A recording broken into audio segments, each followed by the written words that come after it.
Hindi kayo nakapagata nun. Ang dahon na yan. Hindi kayo nakapagata. Ay, nakapagkata na po, masarap din po yan.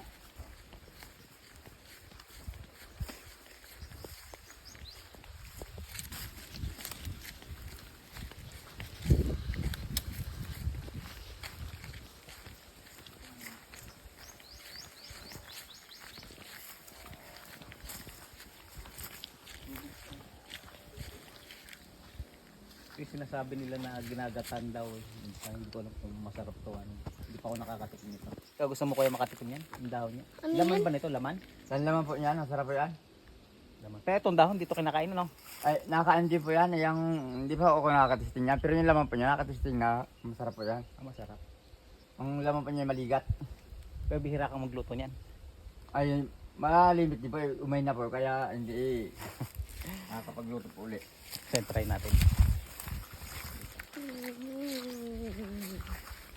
Ang ganyan niya. Ito mo. Ito mo yan. Oh my God!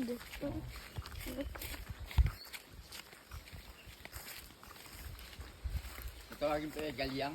Galyang yung Galyang. Galyang. Ayun pa oh. Ayun, malalaking dahon eh. Parang gabi ano. Opo.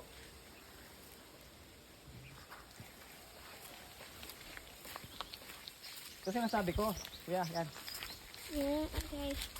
Ano Ah, parang yan po. susunugin yan. Oh, yan. Yung Opo, mga... asilabi na lang po yan. Silabi na lang. Aha. Ang laki na no. Puno to no. Opo, puno ng niyog yan. Tapos inaanay na no.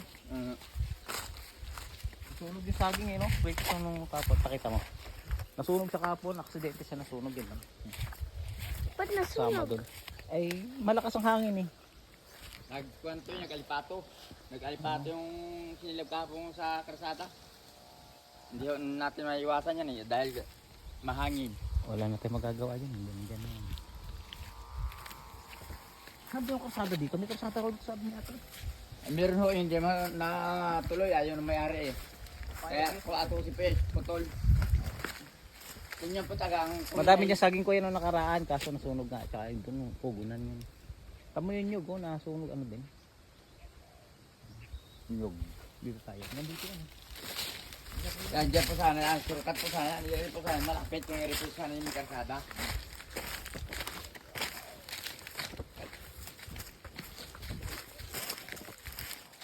Dito ko yan. Hanggang dito yung takot.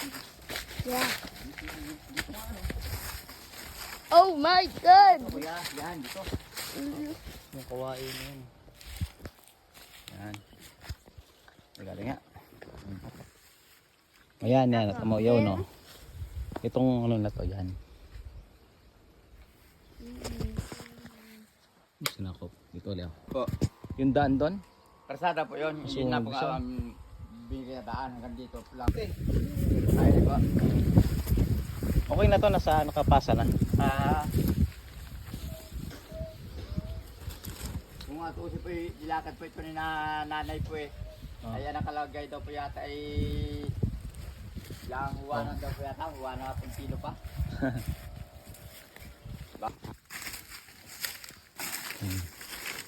Ayos nga yan. Hindi natin nakikita yung, ayun yung bakod ano. Yung bakod. Ayan po yung bakod.